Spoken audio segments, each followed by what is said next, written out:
할렐루야. 오랜만에 해봤습니다. 하도 순복음교회 목사 같지 않아서요.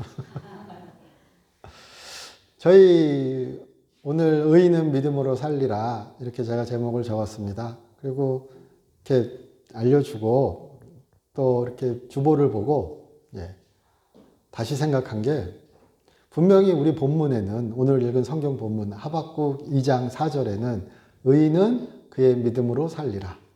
그의 믿음으로 말미암아 살리라. 이렇게 돼 있죠. 근데 저는 자연스럽게 습관적으로 의인은 믿음으로 살리라. 로마서에나 갈라디아서에는 믿음으로 말미암아 살리라. 이렇게 돼 있을 겁니다, 아마. 자, 분명히 제가 오늘 성경 본문도 그의 믿음으로고요. 그리고 제가 제목 정할 때도 성경 본문에서 주로 정합니다. 거의 매번요. 본문대로. 그러니까 그의 믿음으로 살리라 이렇게 해야 되는데 그냥 저도 모르게 의인은 믿음으로 살리라. 사도 바울처럼 이야기했어요. 그런데 우리가 한번 생각해 볼 만한 이야기가 예수님 시절, 예수님 시대도 그렇고요. 그 전후로 히브리어, 우리가 말하는 히브리어는 거의 잊혀진 언어와 가깝게 일반 생활에서는 쓰이지 않는 언어입니다. 마치 우리가 중세 이렇게 시대 배울 때 교회 이야기하면은 중세 신부님들은 교회에서 성당에서는 우린 성당으로 얘기해야 되겠죠. 중세 교회에서는 라틴어를 주로 사용했습니다. 그러니까 성경도 라틴어로 돼 있고 신부님들은 다 라틴어로 성경을 읽었어요. 예배도 라틴어로 돼요. 그러면은 성경을 읽으려면 누가 읽어줘야죠. 라틴어 모르면 읽어줘야 되잖아요. 그러니까 중세 때 예배 드리는 광경을 한번 상상해 보시면은 성경 앞에 툭 펼쳐놔도 못 읽어요. 신부님이 성경을 읽고 얘기해 줘야 성경에 그런 얘기가 있구나 알 수 있는 거예요. 그런데 그 정도까지는 아니더라도 예수님 당시에도 히브리어 성경은 많은 사람이 읽을 수 없는 성경이에요. 문맹률도 높고 기본적으로. 그리고 대부분 다 우리가 헬라어라고 얘기하는 코인의 헬라어라고 얘기하는 일상생활에 쓰이는 헬라어로 말하고 쓰고 얘기하는 세상이에요. 물론 로마 말도 있지만요. 라틴어도 있지만. 그러니까 히브리어는 거의 예전 얘기고 그리고 중동 사람들도 아람어로 얘기할 때예요. 시리아어라고 얘기하는요. 그러니까 히브리어는 거의 사어 같은 존재예요. 근데 성경은 히브리어로 써 있죠. 그래서 예전에 우리가 말하는 70인역 성경이라는 걸 뭘 얘기하는가? 성경을 못 읽으니까. 널리 쓰이는 언어인 헬라어로 기원전 70년 이전에 그쯤에 헬라어로 번역한 구약 성경을 70인역이라고 얘기를 해요. 그래서 예수님 당시에도 그렇고 사도들 때도 그렇고 주로 읽히던 성경은 헬라어 구약 성경이에요. 그리고 바울 서신도 우리 말하는 공간복음도 우리 성경은 다 헬라어로 써져 있어요. 그리스어로 쓰여졌어요. 그러니까 우리가 지금 읽는 개역개정 있죠. 개역개정 성경, 개역 한글도 그렇고요. 그거는 구약 성경은 히브리어 성경, 마소라 텍스트라고 얘기하거든요. 아마 성경 공부 시간에 배우기도 합니다. 마소라 텍스트는 기원 후 몇 세기죠? 4, 5세기 이후. 제가 지금 정확히 기억하는지 모르겠으나 그러니까 상당히 예수님 이후에 수백 년 지난 후에 쓰여진 완결된 성경이에요. 근데 그게 히브리어로 쓰여 있어요. 랍비들이 쓴 성경이에요.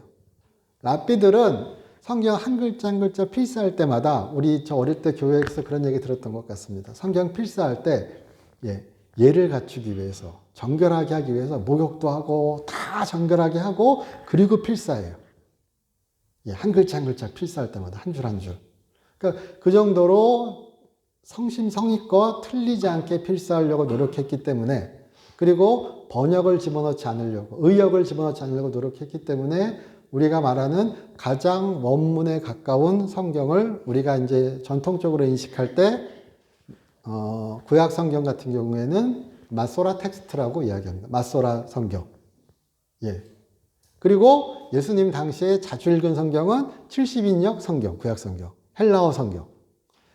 근데 우리 바울 서신이나 이런 데서 성경들 막 인용한 얘기 많이 나오죠. 예수님 성경 인용하시고. 대부분이 70인역 성경을 많이 인용하세요. 70인역 성경을 인용해야 매번 듣던 성경의 이야기죠. 예. 그러니까 히브리어 성경과 헬라어 성경이 똑같은 면도 있고 조금씩 다른 면도 있어요.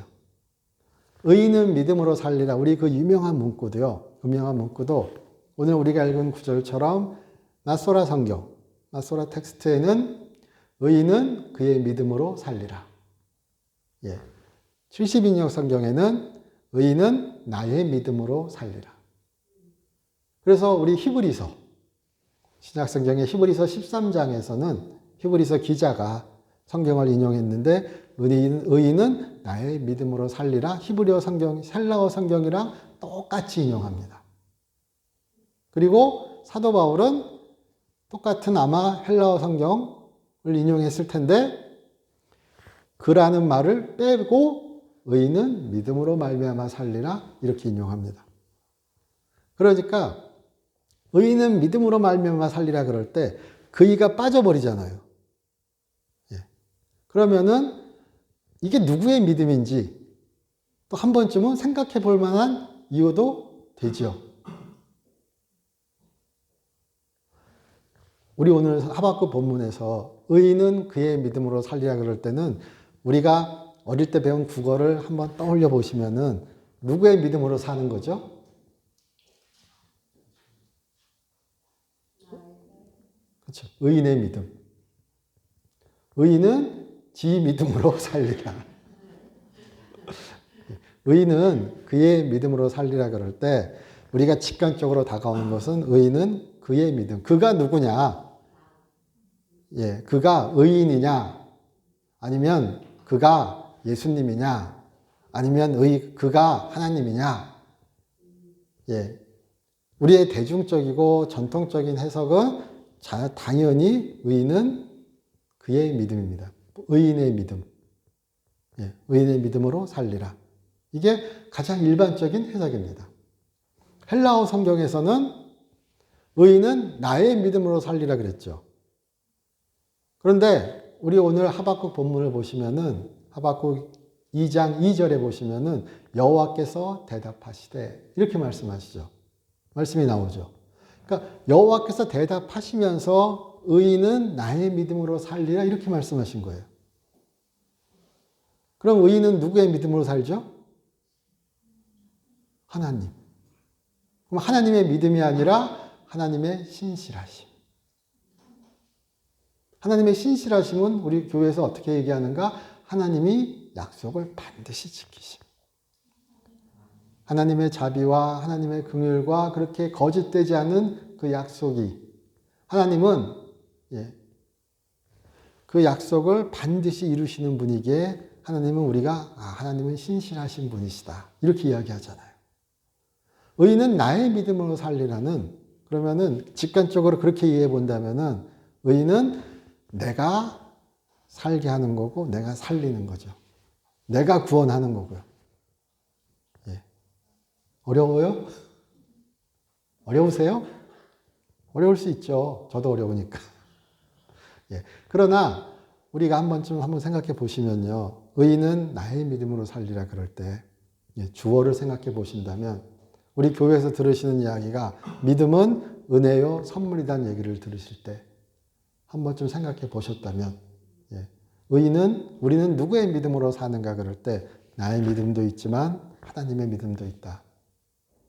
예수께서 우리에게 허락하신 하나님께서 우리에게 허락하신 믿음이 없다면 우리는 살 수 없다. 그런 것에 대한 생각도 자연스럽게 한 번쯤은 해볼 수 있을 것 같습니다. 의인은 누구의 믿음으로 사는가? 또 한 번 다른 얘기 해볼까요? 의인은 누구의 믿음으로 사는가 할 때 그를 예수 그리스도를 한번 치환해 볼까요? 가장 소수 의견이긴 합니다. 그러나 우리가 본받아야 할 우리가 닮아야 할 우리의 구원을 이룬 결정적 사건은 예수님의 십자가와 부활의 이야기죠. 그가 피 흘리심으로 우리의 죄를 대속하시고 하나님께서 그를 죽음에서 일으키셨기에 사망이 물리쳐지고 그가 부활의 첫 열매가 되셨죠. 그렇죠. 그럼 우리에게 있어서 의인은 누구죠? 예수님. 좋습니다. 예수님이죠. 의로운 자, 하나님과 올바른 관계를 갖는 자. 세상에 의인은 없나니 사도 바울이 얘기했죠. 로마서 3장에서. 근데 사도 바울이 세상에 의인은 없나니 그럴 때 예수님을 빼고 얘기했겠죠. 이렇게 얘기하면 좀 이상한 것 같으나 그렇잖아요. 예수님도 세상에 계셨죠. 예수님이 하나님이시나 사람이시기에 그가 사람으로 오셔서 육신으로 우리에게 오셔서 그걸 성육신이라고 얘기하잖아요. 그가 오셔서 하나님의 구원을 이루신 거죠. 그가 오셨기에 구원이 이루어진 거잖아요. 그가 오셨기에, 그가 순종하셨기에, 그가 하나님의 뜻을 이루었기에 우리에게 믿음으로 이루는 구원에 우리가 참여할 수 있는 거잖아요. 그렇죠. 그러니까 또한 우리 다르게 얘기해 보면요. 우리는 예수님 덕분에 살 수 있는 거예요. 그래서 그거를 조금 다른 의견을 얘기할 때 의롭다 칭하여진 자는 그의 믿음, 예수의 믿음으로 산다. 예수의 믿음.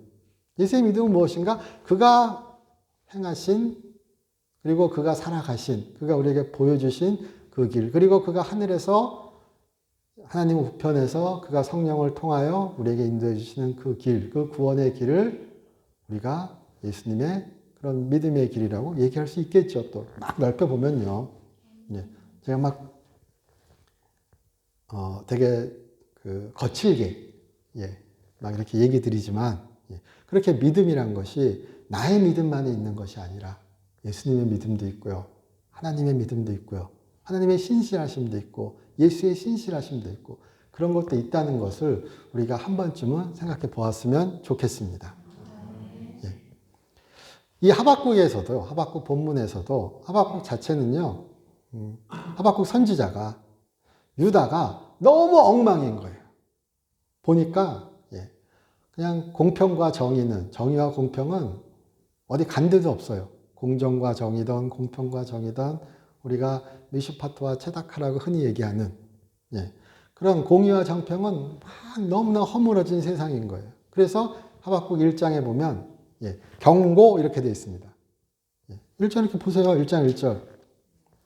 선지자 하박국이 묵시로 받은 경고라. 묵시, 하나님의 계시죠. 하나님이 하박국을 통해서 경고하신 거예요. 그렇죠. 경고라. 자, 그리고 하박국 3장에는 하박국의 기도라.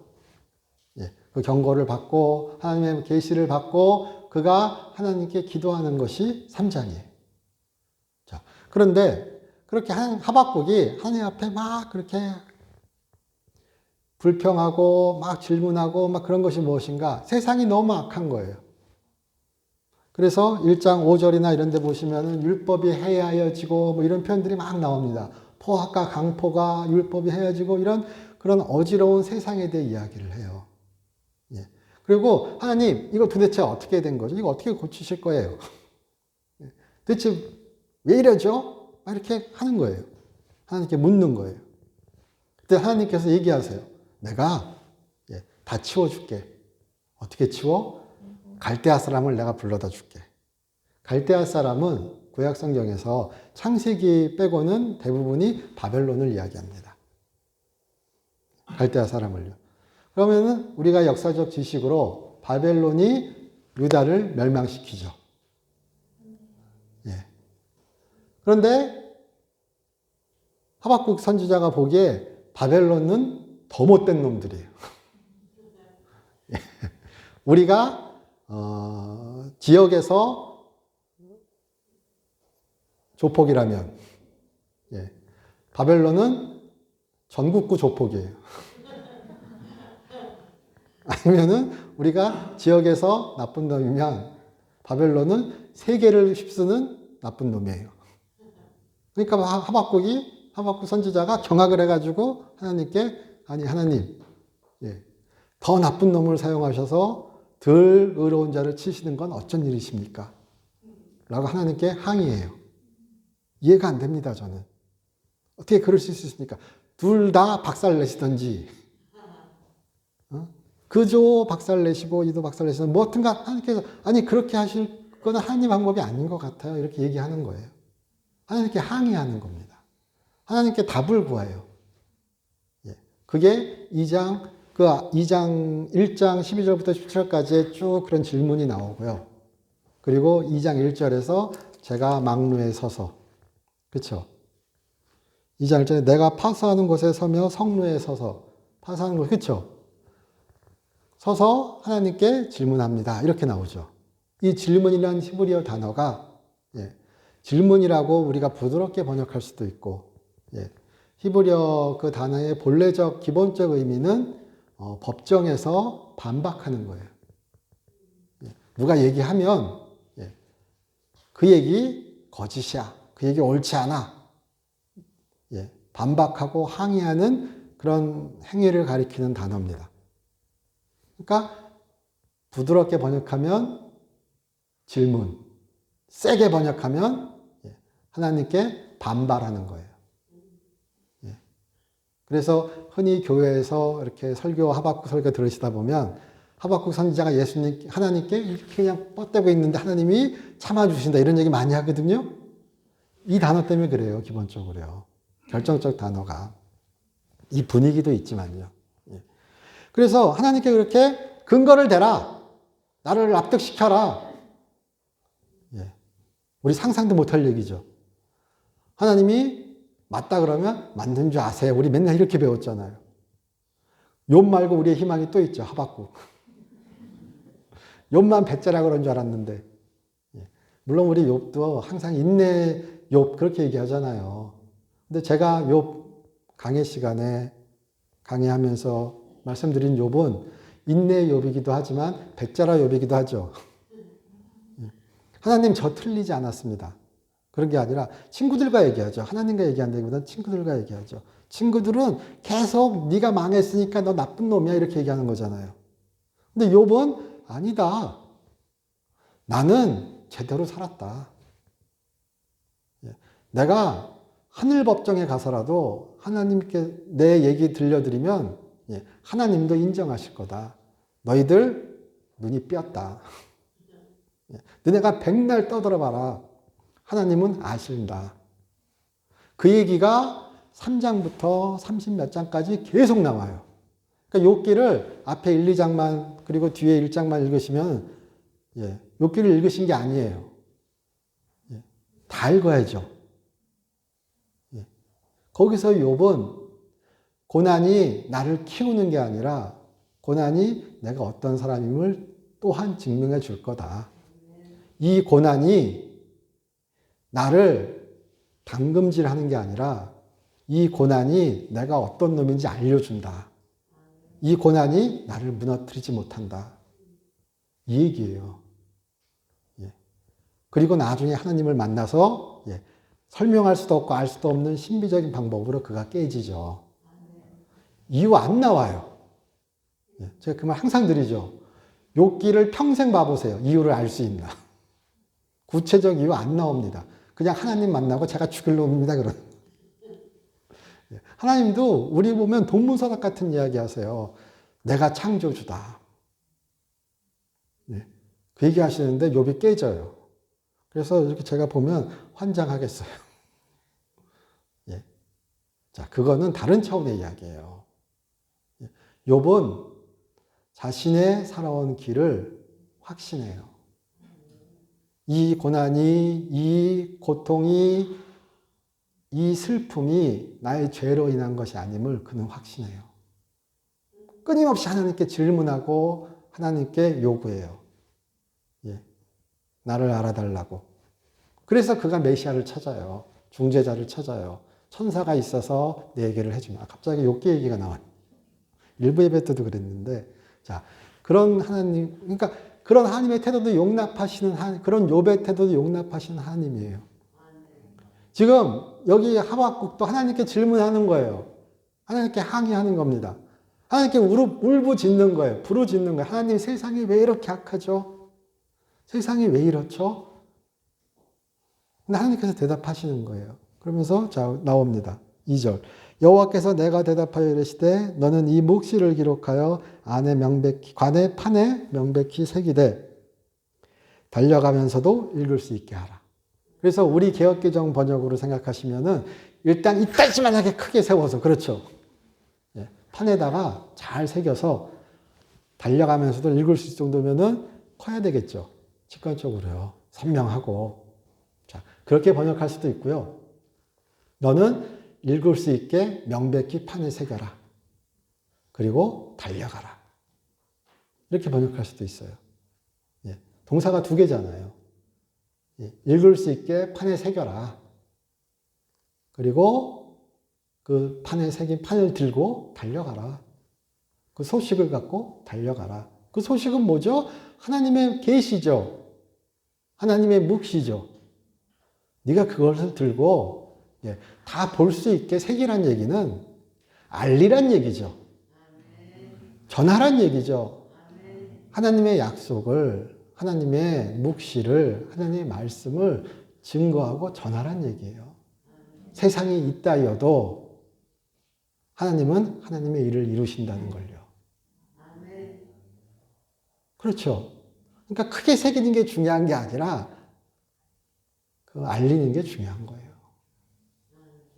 하나님의 묵시를 들고 알아볼 수 있게 달려가라고 얘기하는 거예요. 예. 자, 2절, 3절입니다. 이 묵시는 정한 때가 있는. 그래서 이 묵시라는 것은, 묵시는 그 사전적인 의미로 얘기할 때는 그렇게 환상 중에 받은, 이상 중에 받은 어떤 보여진 말씀 또는 뭐 계시 이렇게 이야기합니다. 예. 대중적으로 저도 그냥 편하게 이해하는 정도로요. 그러니까 그렇게 하나님께서 주신 환상, 뭐 계시, 말씀 이런 것들이 정한 때가 있나니 그 종말이 속히 이르겠고. 그래서 이 구절을 싹 이해하실 때 이 종말을 우리가 교회에서 들으시는 종말로 너무 급하게 치환하시면 세상 마지막 날이죠. 예. 그러나 여기서는 절대 세상 마지막 날이 아니겠죠. 예. 하나님이 이루시는 때가 있다 이렇게 얘기하는 거잖아요. 내가 너에게 이야기해 줄 텐데 내가 반드시 내 이야기는, 내 말은, 내 계시는 이루어져. 저 마지막 심판의 날을 이야기하는 게 아니라 이 땅에서 이루어진다고요. 하나님, 세상이 이렇게 엉망인데 악한 놈이 덜 악한 놈 치면서 악한 놈끼리 잔치를 벌이는데, 우리 악인들의 세상 그렇게 얘기하죠. 요즘 드라마 보시면 맨날 그런 얘기죠. 그렇죠? 강요해야죠. 한국이 유명한 게 뭐죠? 적나라한 악인들의 나라를 보여주는 게 유명하죠. 예. 다 그런 줄 알아요, 그래서. 예. 그러나 지금 얘기하시는 거예요. 예. 그런 세상 같으나 내 말이 이루어지는 때가 있다. 속히 이루어질 것이다. 그리고 얘기합니다. 결코 거짓되지 아니하리라. 거짓되다는 건 여기서 그래서 허망한 약속 같은 거예요. 이루어지지 않는 약속. 그렇죠? 하나님의 약속은 거짓되지 않기 때문에 반드시 이루어진다 이 얘기잖아요. 예. 비록 더딜지라도 뭐라고요? 기다리라. 예. 하나님이 약속하셨어요. 말씀하셨어요. 너는 지금 이 내 얘기를 듣고 명백히 볼 수 있게 새겨서 달려가. 그리고 전에 얘기는 안 하지만 그런 얘기겠죠. 그리고 이 묵시는 정한 때가 있어. 내 정한 때가 있어. 속히 이루어질 거야. 곧 이루어질 거야. 근데 네가 보기에 이게 안 이루어져. 그래도 뭐라고요? 기다리라. 지체되지 않고 반드시 응하리라. 그러니까 여기서의 기다림은 그냥 기다림일까요? 아니죠. 전하는 기다림이죠. 하나님의 약속을 믿고 그가 이루실 때를 믿고 그렇게 욥처럼 지금 하박국의 이야기처럼 우리 뒤에 나오는 의인은 믿음으로 사는 것처럼 그렇게 살려는 이야기죠. 그게 기다림이죠. 그러니까 만약 우리가 기다림을 수동적 기다림, 적극적 기다림 이렇게 구분해 본다면 여기 나오는 기다림은 하나님의 구원을 그냥 앉아서 기다리는 기다림이 아니죠. 알리는 기다림이고 전하는 기다림이고 증거하는 기다림이고 살아내는 기다림이고 끊임없이 세상의 삶의 선한 변화를 추구하는 기다림이겠죠. 어차피 다 하나님께서 하실 건데 나는 가만히 있으면 돼. 그러다 큰일 나십니다. 제가 오전 예배 때, 일부 예배 때 그런 비유를 잠깐 드렸습니다. 우리 기도 받으시면, 우리 은사주의니까요. 기도 받으시면은 말씀 주시죠. 이 말씀은 분명히 성경 말씀과 다릅니다. 오해하시면 큰일 나요. 많이 났습니다. 그러나, 그렇게 성령 하나님을 통하여 우리에게 허락해 주신 그 이야기가, 하나님의 말씀이 이루어지기 위해서는 우리도 협력해야 되죠. 우리도 그 약속을 믿고 열심히 살아야죠. 자, 단순히 이런 비유가 적절할지 몰라도 그래 하나님께서 서울대 갈 걸 약속해 주셨어요. 그럼 그 순간 펜 놓으세요? 서울대 간다고 약속해 주셨으니까 내 노력이 반드시 보상받겠구나. 이래야죠. 이게 맞죠? 그렇지 않나요? 하나님이 나는 서울대 간다 그러셨으니까 내가 가만히 있으면은 내가 수업 시간에 열심히 기도하고 딱 눈을 뜨는 순간 답이 막 지나가요? 아니죠. 하나님의 약속을 믿고 그가 나를 일으키신다는 그 약속을 믿고 내가 더 확신 가운데 살아가는 게 기다림이에요. 천국의 소망이 그런 거죠. 왜 천국의 소망이 있는 분이 삶을 멋지게 살아갈까요? 하나님이 반드시 나를 구하실 것을 믿으니까요. 그가 나를 보호하고 그가 나를 일으킬 것을 믿으니까 내 삶은 실패한 삶이 되지 않아요. 그렇게 나는 이 땅의 삶을 하나님과 함께 선하게 치열하게 살아갈 수 있어요. 그러니까 이 기다림은 가만히 있는 기다림이 아닙니다. 이 기다림은 그저 하나님의 구원을 바라보는 그런 어떤 게으른 자의 기다림이 아닙니다. 그렇죠. 하나님을 기다려라. 하나님이 다 해주시니까 없어요, 그런 거. 그리고 세상이 마음에 안 들어? 하나님께서 다 해주실까요? 가만히 있어? 그러면 선지자가 왜 외쳐요? 너희 정신 차리라고. 하나님이 다 해주실 건데. 한번 반대로 생각해 보세요. 세상이 잘못됐으면요. 성경에 의거하여, 말씀에 의거하여 이것이 잘못된 것이라고 얘기해야 돼요. 그리고 우리는 그걸 이렇게 바꿔갈 수 있게 기다려야 돼요. 그게 맞죠? 그러니까 선지자들이 외친 거잖아요. 율법이 해이해졌다고요. 포악과 강포가 이 세상에 넘친다고. 지금 하박국의 얘기를 들면요. 선지자 이사야, 전투에 전투를 더하고 뭐 얘기 나오죠. 하나님께서 내가 너희들 역겨워 미치겠다. 이렇게 얘기하신다. 왜 선지자들이 그렇게 외쳤을까요? 변하라고요. 그렇잖아요. 그렇게 생각해 보신다면 기다림이란 여기서 많이 우리가 생각해 보는 제가 생각하는 기다림이란 하나님의 구원을 바라는 수동적 혹은 그렇게 가만히 있는 기다림은 절대 아니다. 하나님의 구원을 확신하는 자는 더 열심히 삽니다. 하나님의 구원을 확신하는 자는 이 세상을 포기하지 않습니다. 예. 그렇게 저는 믿습니다. 예. 그러므로 우리의 삶이 그런 삶이 되시기를 주님의 이름으로 축원합니다. 예. 그래서 4절에 보라 그의 마음은 교만하여 그 속에 정직하지 못하네. 여기서는 당연히 악인을 얘기하는 거겠죠. 반대되는 의인의 반대입니다. 그는 여기서 악인입니다. 예.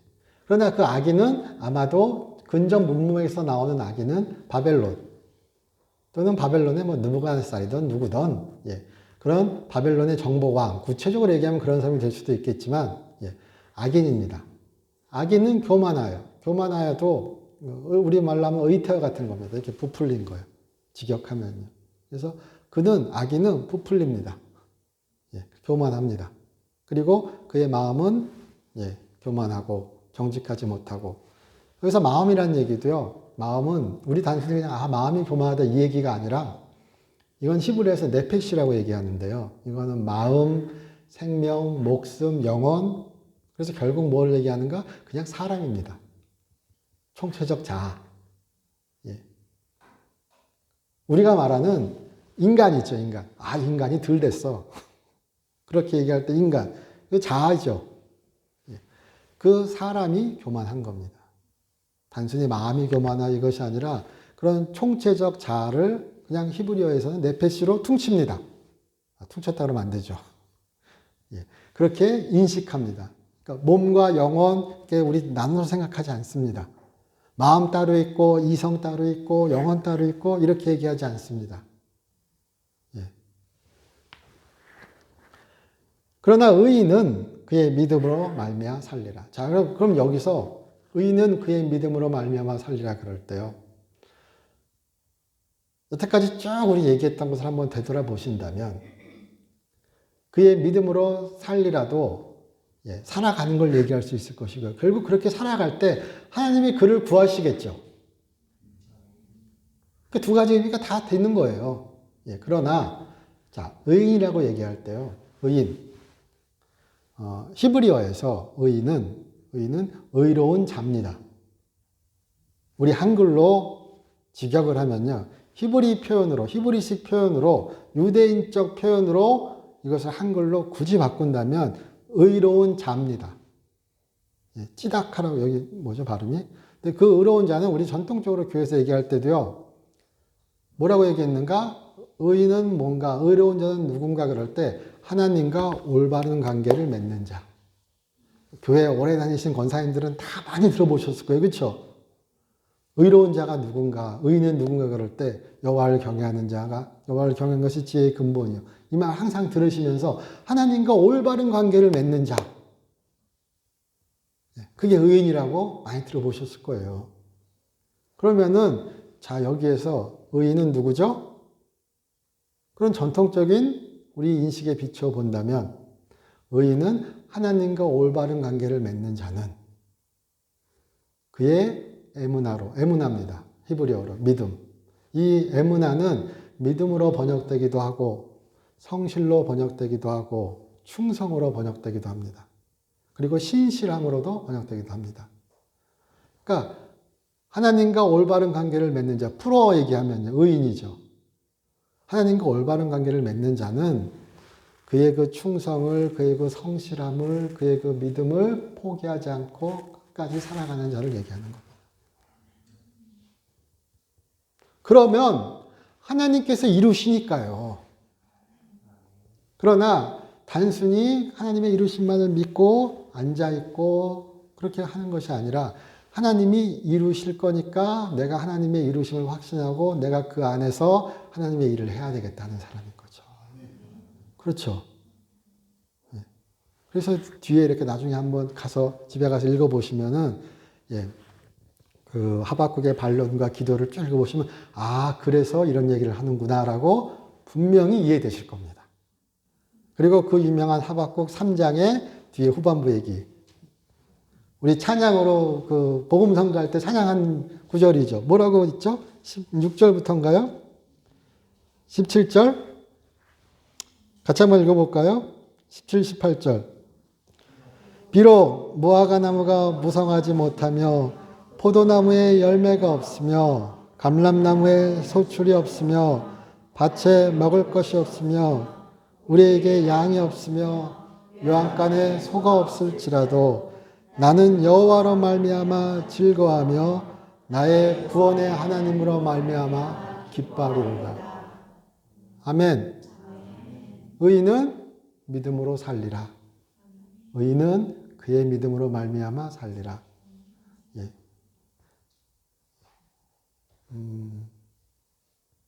자, 우리가 한번 생각해 볼 만하죠. 예.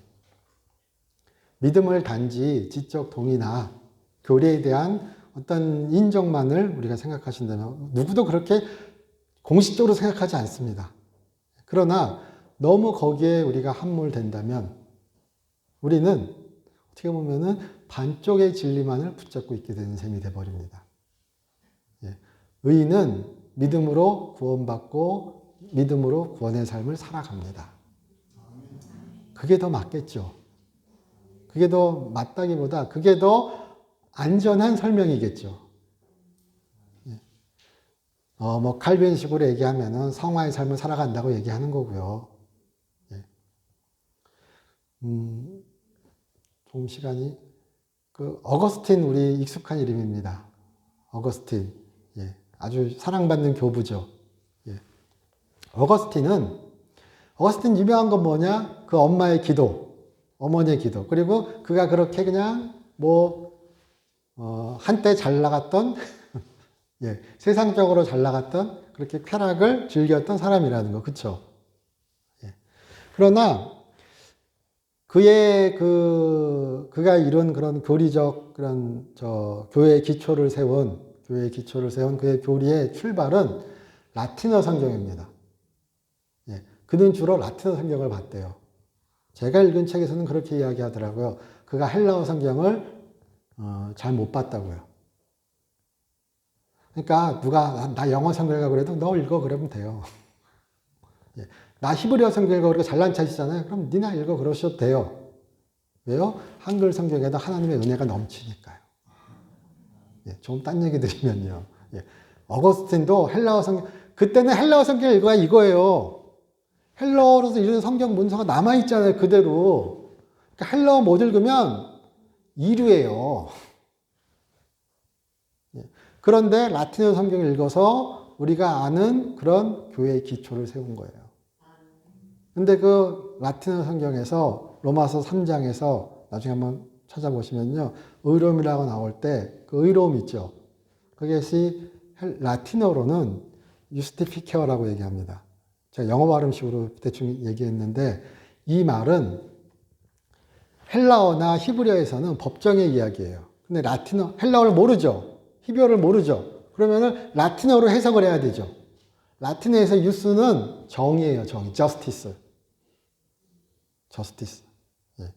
그리고 피케어는 적절한 라틴어 단어가 없어요. 똑같은 단어가. 그래서 어거스틴은 그것을 정의롭게 만들다, 의롭게 되다로 해석했어요. 의롭게 되어가는 과정으로. 나중에 신학하시면 배우세요. 예. 자, 그러면요. 헬라어나 히브리어 용법에 따르면 그 라틴어의 그 말은 틀린 거죠. 그럼 틀리지 않아요. 거기에서 교회가 세워졌어요. 그리고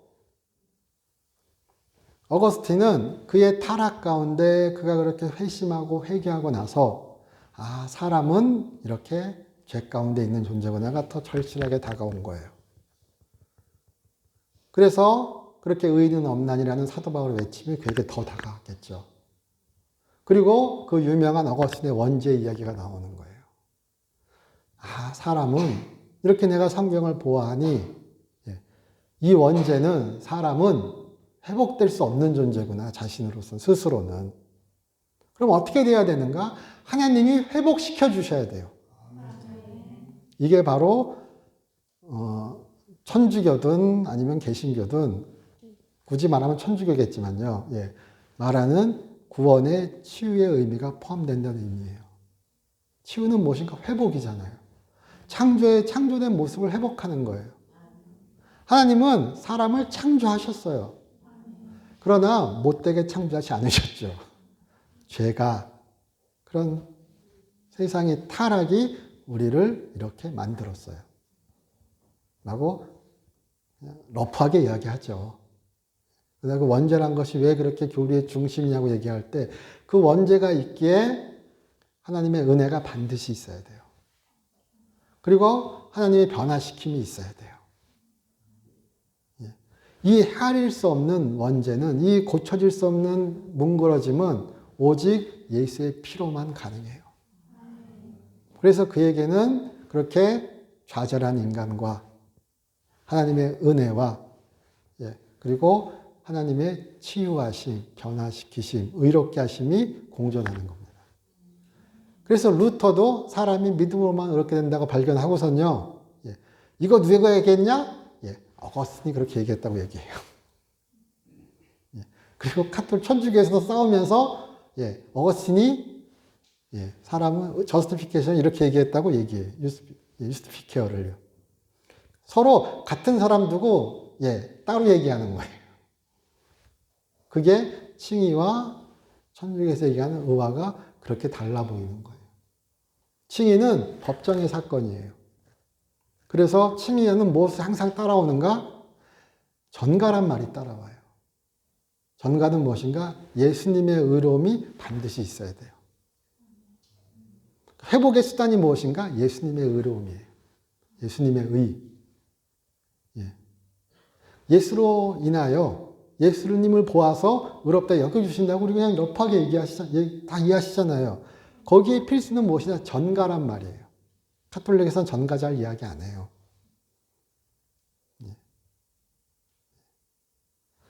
주입을 이야기하죠. 주입. 의로움을 주입시켜 주시는 거예요. 그래서 변화시켜 주시는 거예요. 서로 다르게 얘기하지만 우리가 그냥 편하게 이해하면 저도 그렇게 편하게 이야기해요. 성화예요. 그러니까 우리는 칭의와 성화가 있고 카톨릭은 의화예요. 전혀 다른 거 얘기하는데 맨날 두드리고 펴고 싸워야 서로 딴 말 하는 거죠. 단어가 다른데요. 제가 그런 얘기 잠깐 드렸죠. 의인을 얘기할 때도요. 구약 성경의 의인은 의로운 자예요. 바울이 얘기하고 우리가 해석한 의인은 의롭다 칭해지는 자예요. 완전히 다른 얘기 하잖아요. 그런데 서로 싸우면은, 전제가 다른데, 시작이 다른데, 백날 싸워봐야 뭐예요? 그 차이를 인정하고, 그 차이에서, 무엇이 진리인가? 이런 걸 얘기해야죠.